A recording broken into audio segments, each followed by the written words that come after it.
Hello good evening everyone. हम लोगों ने ये एक चैनल नया लॉन्च किया है यूपीएससी के लिए, सिविल स्टेप आईएएस एग्जामिनेशन। इस चैनल का जो मेजर ऑब्जेक्टिव है, जिन लोगों की ऑलरेडी सेल्फ स्टडी हो चुकी है और कोचिंग हो चुकी है 1-2 साल की, लेकिन यूपीएससी के प्रीलिम्स और मेंस को लेकर अगर वो देखेंगे अपनी प्रिपरेशन में, अगर कॉन्शियसली उन्होंने ऑब्जर्व किया होगा, तो there is a lot of gap between what is being asked in UPSC and what they have prepared in their preparation time. तो उसी गैप को फिल करने के लिए मैं एक प्लान ऑफ एक्शन आप लोगों के लिए ड्रॉ कर देता हूं कि हमें जनरली जो फेलियर होता है बच्चे का, वो इसलिए नहीं होता कि कोचिंग अच्छी नहीं मिली। कोचिंग अच्छी मिल गई है, सब कुछ हो गया है, लेकिन आफ्टर कोचिंग क्या करना चाहिए, जब कोचिंग कंप्लीट हो गई है, क्लासेस आप नहीं लगा रहे हो, उस टाइम पे किस तरह से सेल्फ स्टडी को मोल्ड करना है for the prelims and mains objective, उसके लिए मैं एक प्लान ऑफ एक्शन लेकर आया हूं। वही मैं इस 5 मिनट के वीडियो में आप लोगों से डिस्कस करूंगा। हमें अपने टाइम पे ये नहीं मिला था, जिसकी वजह से हम लोगों के सिलेक्शन नहीं हो पाए थे। चंडीगढ़ एंड एडजॉइनिंग रीजन में जो पर्टिकुलरली हम लोग देख रहे हैं पिछले कुछ सालों में रिजल्ट में काफी डिप आया है, उसका रीजन है कि आफ्टर कोचिंग बच्चों को एक क्लैरिटी नहीं है कि कोचिंग से रैंक में कैसे कन्वर्ट किया जाए। उसी के लिए ये प्लान ऑफ एक्शन मैं आपका ड्रॉ कर रहा हूं कि व्हाट आफ्टर यूपीएससी कोचिंग हमने क्या करना है। लेट सपोज हमने 2024 का ऑलरेडी प्रीलिम्स का रिजल्ट आ गया और आप लोगों ने जिन्होंने 2-3 साल से तैयारी कर रही है, उनके लिए ही ये वीडियो है। अब आपको समझ आ गया कि आपका प्रीलिम्स नहीं हुआ, तो हमें आइडेंटिफाई करना है कि प्रीलिम्स और मेंस दोनों को साइमल्टेनियसली हमें अभी से प्रिपेयर करना पड़ेगा, ताकि अगले साल हम सेम पायदान पे ना खड़े हो कि अच्छा प्रीलिम्स तो जस्ट मिस हुआ या हो गया, लेकिन मेंस की कोई खोज खबर हमको नहीं है। जो कि हम देख रहे हैं पर्टिकुलरली चंडीगढ़ रीजन के अंदर एक बहुत बड़ी समस्या है कि मेंस उतना ज्यादा बच्चे डेप्थ को नहीं गॉज कर पा रहे, जिससे उन्हें पता ही नहीं कि किस लेवल में हमें तैयारी मेंस की करनी है। अब यूपीएससी कोचिंग करने के बाद या सेल्फ स्टडी करने के बाद हमें देखना है कि प्रीलिम्स एग्जामिनेशन को लेके हमने अपनी गैप फिलिंग कैसे करनी है और मेंस एग्जामिनेशन को लेके हम लोगों ने अपनी गैप फिलिंग कैसे करनी है।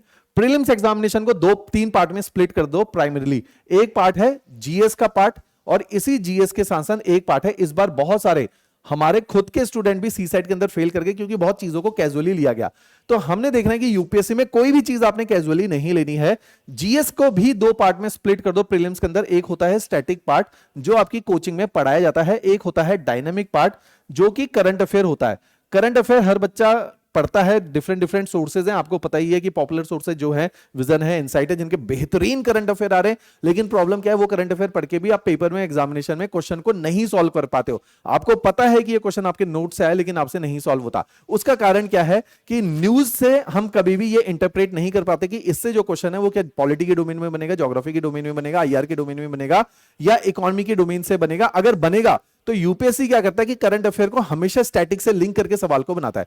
तो अगर कोई यूपीएससी में क्वेश्चन आया, उस क्वेश्चन के 4 स्टेटमेंट है, 2 स्टेटमेंट स्टैटिक होंगे, 2 करंट अफेयर होंगे, तो हमें कभी भी एज एन एस्पिरेंट पता ही नहीं चल पाता कि ये जो न्यूज हम पढ़ रहे हैं इससे क्वेश्चन कैसा फ्रेम आउट किया जाएगा। तो हमने क्या किया है, हमारे इसी यूट्यूब चैनल के ऊपर इस देखो स्टैटिक के लिए आप क्या करो, एमसीक्यू प्रैक्टिस करो, ज्यादा से ज्यादा एमसीक्यू प्रैक्टिस करो। सिंपल फंडा है, ज्यादा से ज्यादा टेस्ट सीरीज दो। इसके लिए हमारी भी ये किताबों का सेट है।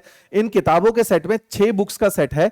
इन बुक्स के अंदर हमने 4600 एमसीक्यू दिए हैं, और ये एमसीक्यू क्या है, यूपीएससी के पीवाईक्यूज, और साथ में इंडिया के जितने स्टेट हैं, हिमाचल है, हरियाणा है, पंजाब है, एडजॉइनिंग स्टेट्स है, यूपी के पीवाईक्यूज, यूपी पीसीएस के पीवाईक्यूज, सभी को सब्जेक्ट वाइज और टॉपिक वाइज स्ट्रक्चर करके 6 किताबों का बंडल बना दिया है सब्जेक्ट वाइज। उन किताबों से आप अपनी प्रैक्टिस कर सकते हो। दूसरा है डायनेमिक पार्ट। डायनेमिक पार्ट के लिए हमने एक सीरीज लॉन्च करी है, इसी चैनल पे आप देख सकते हो। सीरीज का नाम है सर्वाधार। ये जो सर्वाधार सीरीज है, इसके अंदर हमने क्या किया है, अब सबसे बड़ी प्रॉब्लम क्या थी, मान लीजिए जैसे आकृति मैडम है, पॉलिटी के एमसीक्यू आपको करवाएगी करंट अफेयर के।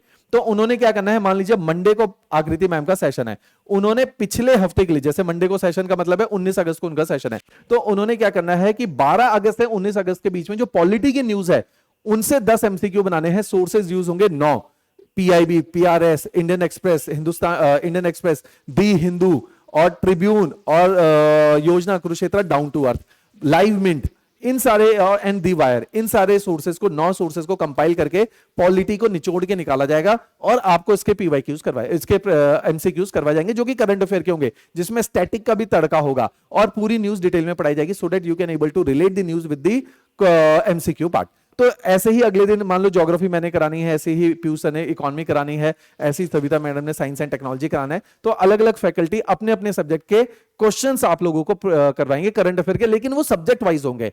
ये हम अगले साल तक आपको कराएंगे। टोटल 3500 प्लस एमसीक्यू इसके अंदर डिस्कस किए जाएंगे जो कि प्योरली करंट अफेयर के होंगे। तो देखो आपका प्रीलिम्स काबू हो जाएगा, प्रीलिम्स का स्टैटिक पार्ट काबू कर लो, डायनेमिक पार्ट काबू कर लो, राइट। ये डायनेमिक पार्ट में हेल्प करेंगे, स्टैटिक पार्ट के लिए आपको प्रैक्टिस की जरूरत है, उसके लिए हमारे पास ये किताबों का सेट है जो आप ले सकते हो। साथ ही साथ सी सेट फ्री ऑफ कॉस्ट इसी चैनल पे आपको पढ़ाया जाएगा, जिसकी वजह से सी सेट निकलने की संभावना, मैथ्स और रीजनिंग है बेसिकली बेस्ट फैकल्टी है चंडीगढ़ की हमारे पास मैथ्स और रीजनिंग की, उनके तहत आपका सी सेट काबू हो जाएगा। अब आते हैं मेंस के अंदर। मेंस का सबसे बड़ा इशू क्या है कि आप लोगों ने जो पढ़ा होता है वो बहुत बड़ा गैप है उसमें, और यूपीएससी जो पूछ रहा है आप कुछ नहीं है, पिछले 5 साल के सब्जेक्ट जो आपका बेस्ट सब्जेक्ट हो, जो इसमें आप बहुत कॉन्फिडेंट हो, उसके मेंस के क्वेश्चन पढ़ लो, आपको पता चल जाएगा आपने किस लेवल पे पढ़ा और यूपीएससी किस लेवल पे पूछ रहा है। तो ये जो गैप आ गया है आपकी तैयारी के बीच में और यूपीएससी के पूछने के बीच में, इसके लिए हमने फ्री ऑफ कॉस्ट एक कोर्स लॉन्च किया है जिसका नाम है प्रतिबद्ध।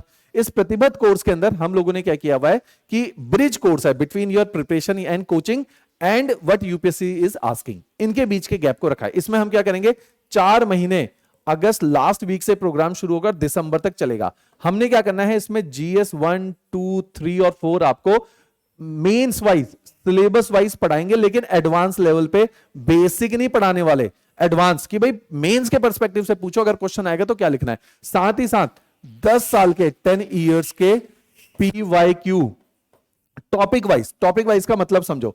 मान लीजिए कि इकोनॉमी का एक डोमेन है एनर्जी, अब एनर्जी तो हमें पढ़ाई नहीं जाता इंस्टीट्यूट्स में कभी भी, ना सेल्फ स्टडी में हमने पढ़ा होता है। अब एनर्जी से हर साल क्वेश्चन आ रहा है, फूड प्रोसेसिंग से हर साल क्वेश्चन आ रहा है, इंक्लूसिव डेवलपमेंट और ग्रोथ से हर साल क्वेश्चन, सस्टेनेबल ग्रोथ से हर साल क्वेश्चन आ रहा है। तो ऐसे टॉपिक से जहां क्वेश्चन आ रहे हैं वो हमें पढ़ाई नहीं जाते, ना हमने पढ़े होते, ना हमें उनकी रेलिवेंस पता है। तो इन सारे सेशंस में 4 महीने इंटेंसिव रहेगा, उनके लिए है जो सीरियसली प्रिपेयर कर सकते हो, झेल सकते हैं इसको, और जिन्होंने सिंपल है कि रिजल्ट निकालना है चंडीगढ़ में बैठ के, तो उनके लिए ये प्रोग्राम लेकर आए हैं। 10 इयर्स पीवाईक्यू पूरे सब्जेक्ट वाइज और टॉपिक वाइज करवाएंगे, नोट्स मिलेंगे और आपको उसकी डिटेल एक्सप्लेनेशन मिलेगी, डिस्कस होंगे यहीं पे क्लासेस के अंदर। तो इस तरह का प्रोग्राम है प्रतिबद्ध, इससे आपके प्रीलिम्स और मेंस का गैप जो है वो फिल हो जाएगा। तो ये एक इनिशिएटिव है जिसको मैं बोलता हूं व्हाट आफ्टर कोचिंग। तो उसके लिए हमें जो है बहुत इंपॉर्टेंट है कि इस सीरीज के द्वारा, इस यूट्यूब चैनल के माध्यम से हमारा सिंपल फंड है कि अगले 1 साल के अंदर अंदर उन बच्चों को तैयार कर देना जिन्होंने कोचिंग करी है, सेल्फ स्टडी करी है, लेकिन पेपर क्या कहीं आसपास भी नहीं है प्रीलिम्स और मेंस में, वो पहले रियलाइज करें कि वो आसपास नहीं है, उसके बाद वो उसी के ऊपर काम करते हुए अगले साल तक एटलीस्ट जो है कुछ सिलेक्शन देने लायक बन जाए। क्लियर? चलिए, और इसके अलावा अगर आपको लगता है कि आपने तैयारी करी है, सब कुछ करी है, लेकिन आपको समझ नहीं आ रहा आगे क्या करना है आफ्टर कोचिंग, क्योंकि इस तरह से मैंने पिछले कुछ साल से बच्चों, 2 पिछले साल भी कुछ बच्चों को पिक किया था, उनको गाइड किया, इस बार उनका फर्स्ट अटेम्प्ट में प्रीलिम्स क्वालिफाई हुआ है, मेंस लिख रहे हैं और बहुत अच्छे से लिख रहे हैं, जिसमें उनके chances of selection are going to be very very high. तो ऐसे बच्चों को मैं गाइड कर रहा हूं, इस बार कुछ रिजल्ट्स भी आएंगे इस प्रोग्राम के तहत। जैसे ये प्रोग्राम आपके साथ एग्जीक्यूट किया जा रहा है, ऑलरेडी कुछ बच्चों के साथ एग्जीक्यूट किया जा चुका है, बस अब हम इसको मास लेवल पे ओपन कर रहे हैं। तो ये मेरा कॉन्टैक्ट नंबर है, आप डायरेक्टली मेरे साथ भी मिल सकते हो। चंडीगढ़ सेक्टर 25 में हमारा ऑफिस है सिविल स्टैप का, वहां पे काफी बच्चों ने आपने देखा ही है, तो यहां पे आके, मेरा नाम विनय जोशी है, आप मेरे साथ डायरेक्टली कांटेक्ट कर सकते हो, राइट। चलिए, थैंक यू एवरीवन।